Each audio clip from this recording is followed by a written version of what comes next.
Sa mga lumang videong ito, nakuha noon pang dekada 70, binabalikan ng Amerikanong si Bill ang masasayang alaala ng kanyang pamilya nung sila'y tumira noon sa Pampanga.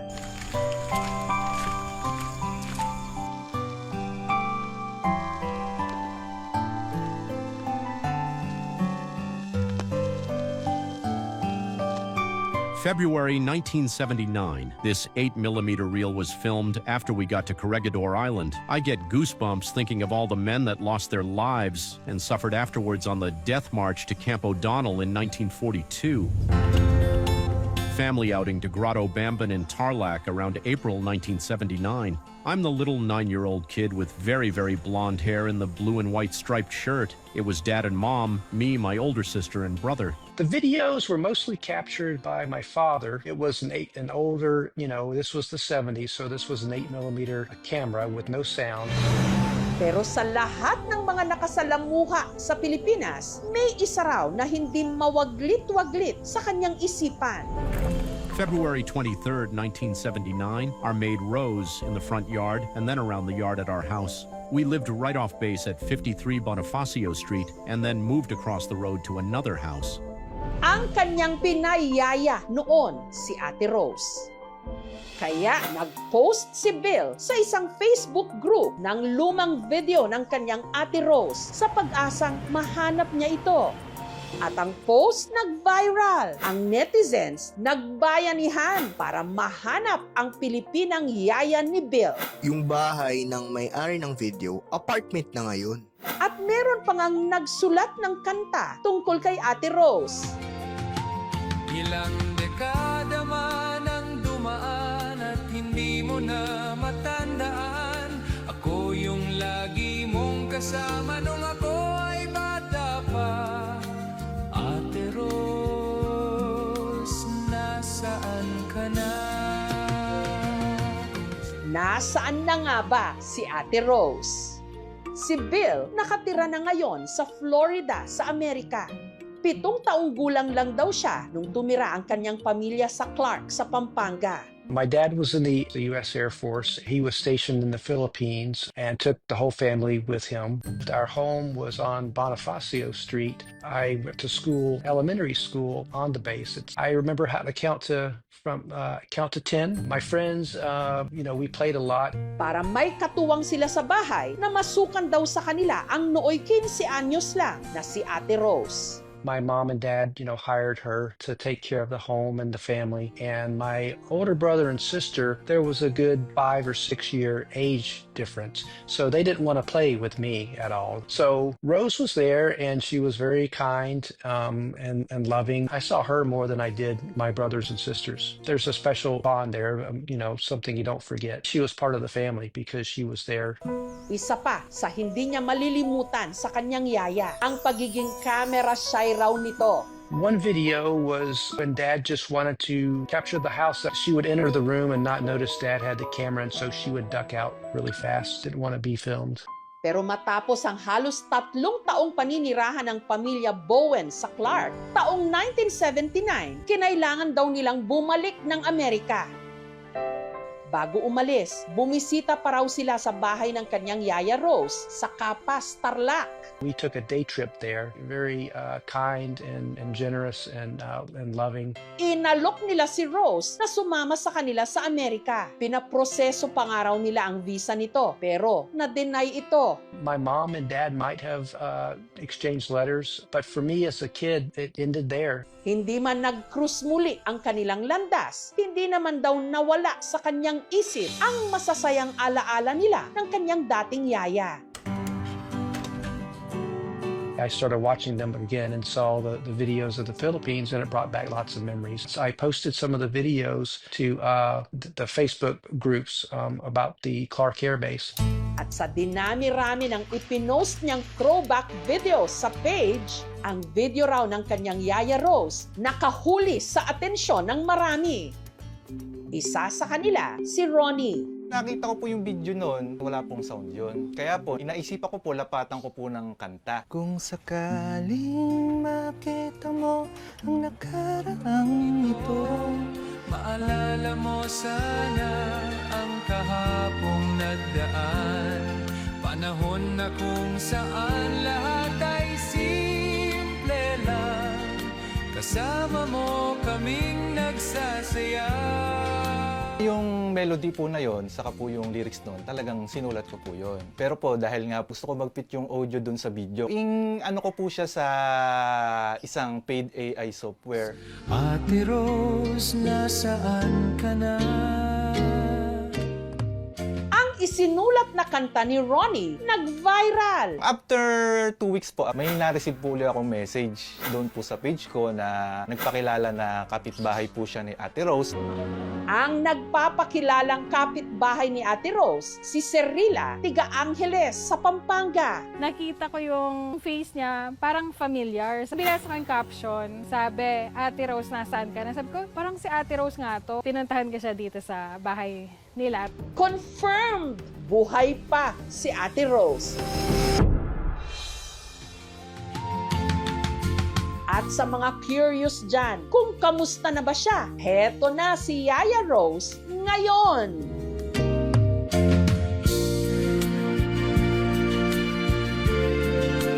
Ang nooy 15 anyos lang na si Ate Rose o Rosalina Langit, 66 years old na at dito pa rin siya nakatira ngayon sa Angeles sa Pampanga.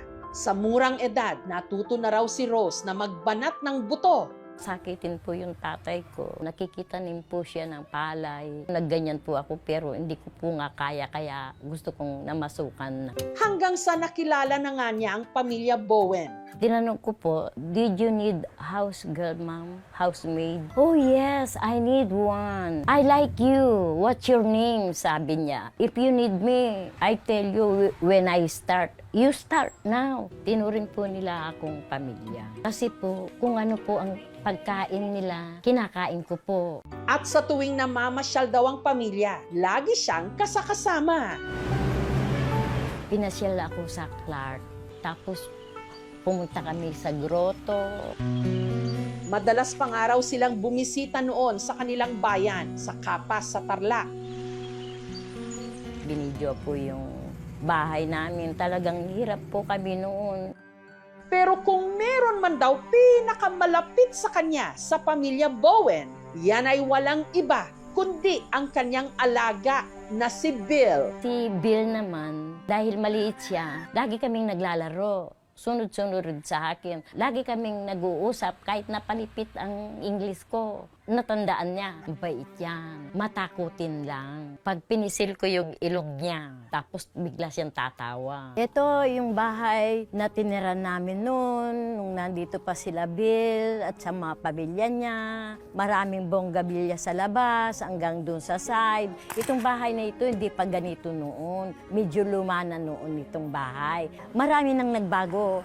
Ang nag-viral na videong ito ni Rose, kuha raw sa bahaging ito ng bahay, araw bago ang biyahe pauwi ng Amerika ng mga Bowen.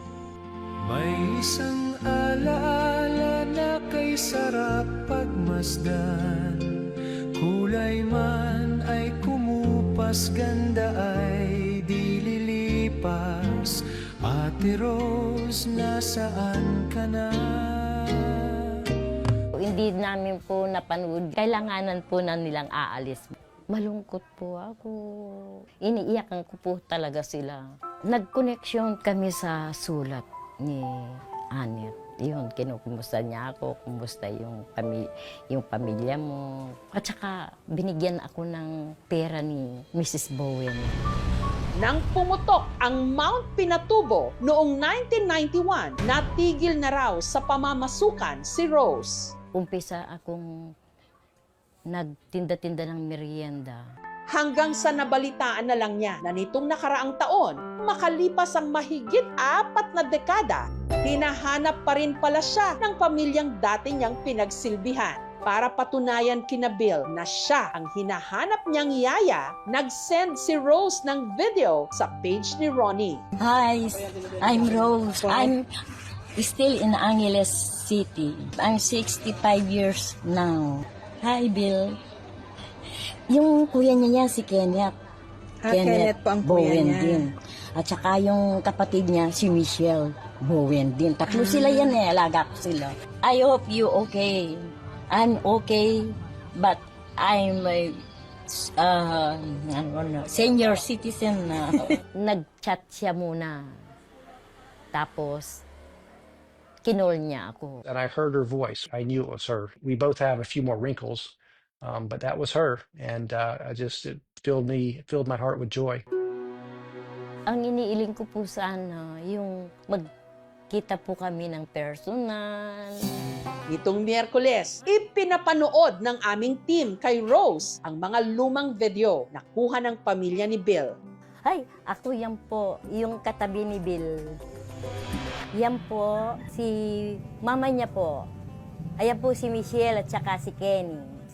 Yung tatay ko po, ayan po, mama ko po. Wala na po sila ngayon. Namatay na po sila. Since 1979 po, naitago na po ni Bill. Malaki pong pasasalamat ko po kay Bill. Lalo po yung kapatid ko pong yan. Lumpo po yan. Namatay po, na-polio po siya. Naiisip ko yung parang noon at saka ngayon parang sila ay buhay po para sa akin ngayon. Dahil po pinapanood ko po itong video yan. Sa screen kung saan nanonood si Rose, may biglang pamilyar na mukha na bumati sa kanya. Walang iba kundi ang paborito niyang alaga na mahigit 4 na dekada na niyang hindi nakikita. Ano po kami communication po? Hi, Bill. Hi. Hi. How are you? You still recognize me? Yes. Because I'm old. Well, so am I. We have a few years on us, don't we? I feel so happy and try to see you. You know, I miss you since you go back to state. I always mention you to my friends and my brother Rolly Yeah. and Merly. Yeah. It's been a long time, hasn't it? Yeah, it's been a long time since you gone. I'm working, but now I'm not working anymore. I just selling like vendors, like books. Yeah. That's my job only. I really miss your mom and dad. Yeah. Oh, Yeah.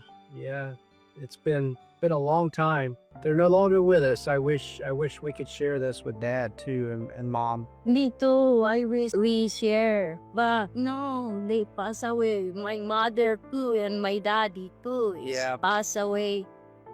Yeah, no one lives forever, you know.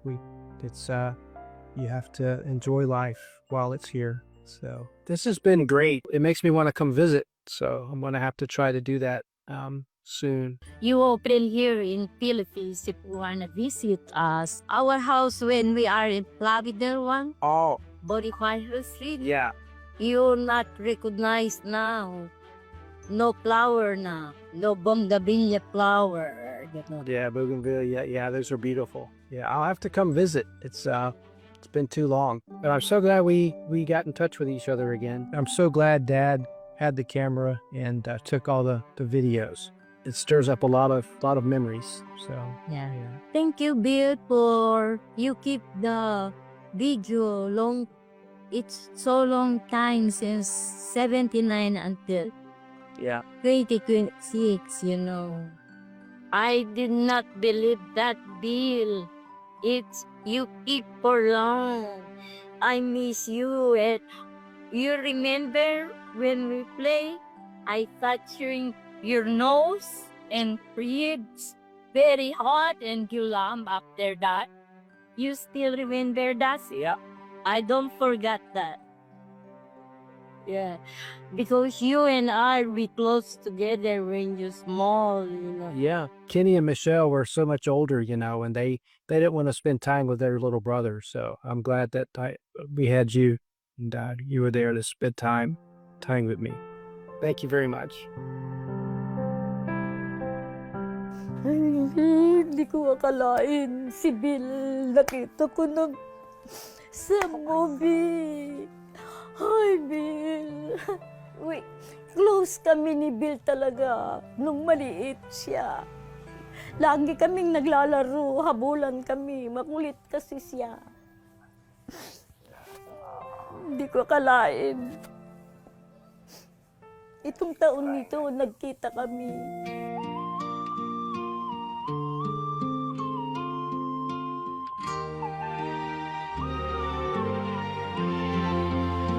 May isang alaala na kay sarap pagmasdan. Kulay man ay kumupas, ganda ay di lilipas. Ate Rose, nasaan ka na?